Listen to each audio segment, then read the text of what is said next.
అందరికీ ముందుగా నా యూట్యూబ్ ఫ్యామిలీ అందరికీ కూడా మకర సంక్రాంతి శుభాకాంక్షలు ఫ్రెండ్స్. ఈరోజు నేను ఒక వంట ఎన్నో జ్ఞాపకాల గురించి చెప్పాలనుకుంటున్నాను.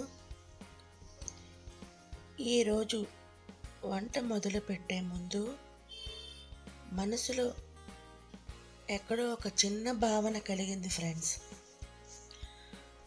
వంట అంటే కేవలం ఆకలి తీర్చడమే కాదు ఫ్రెండ్స్, అది మన మనసుకు తాకే ఒక అనుభూతి. చిన్నప్పుడు అమ్మ వంటింట్లో చేసే ఆ గిన్నెలు చప్పుడు, అలానే మనకి ముక్కుకి వచ్చే ఆ మసాలా సువాసన, భోజనం కోసం ఎదురు చూసే ఆ క్షణాలు ఇప్పటికీ కూడా నా మనసులో ఉన్నాయి ఫ్రెండ్స్. ఈరోజు చేసే ఈ వంట కూడా అదే ప్రేమతో మొదలవుతుంది. ప్రతి పదార్థం వేసేటప్పుడు, ప్రతి మంట తగ్గించేటప్పుడు శ్రద్ధ అనేది ఉండాలి. ఎందుకంటే మంచి రుచి, సమయం కూడా కావాలి, మనసు కూడా కావాలి. ఈ వంట ఎవరి కోసం అంటే మన వాళ్ళ కోసం, మనతో పాటు కూర్చొని నవ్వే వాళ్ళ కోసం, ఒక ముద్ద సంతోషపడే వాళ్ళ కోసం.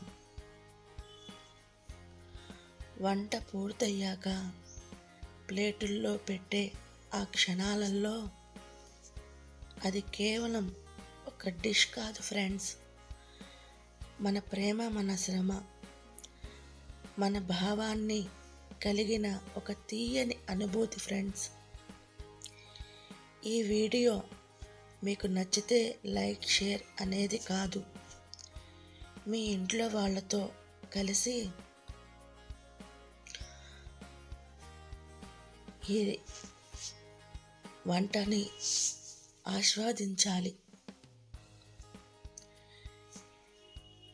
ఎందుకంటే అది మన అమ్మ చేసే అద్భుతమైన వంట కాబట్టి. ఇలా వంటింట్లో ప్రతి ఒక్కళ్ళకి కూడా అమ్మ చేసే మధురమైన వంటకాలు ఎంతమందికి మన హృదయంలో ఈ విధంగా నిలిచినాయి ఫ్రెండ్స్. మీకు కూడా ఇలా కొన్ని జ్ఞాపకాలు అనేవి గుర్తొస్తూ ఉంటాయి కదా. కానీ అమ్మ ఎంత ప్రేమగా మనకి, ఎంత కష్టం ఉన్నా కానీ ఇది నా బిడ్డలకి పెట్టాలి, ఇలా చేయాలి, ఇలా నచ్చిద్ది అని మనకి నచ్చే విధంగా ఆమె ఎలా అయినా చెయ్యండి, ఆ పదార్థం అనేది అంత ప్రేమగా మనకి వండి పెట్టిద్ది ఫ్రెండ్స్. మీకు కూడా ఈ అనుభూతులు ఉన్నాయా లేదా అనేది కామెంట్ చేయండి. నా మనసులో భావాన్ని మీకు చెప్పాలనుకున్నాను. ఈ వంటను ఆస్వాదించండి, అదే నాకు చాలు. ఒక లైక్ ఇవ్వండి ఫ్రెండ్స్.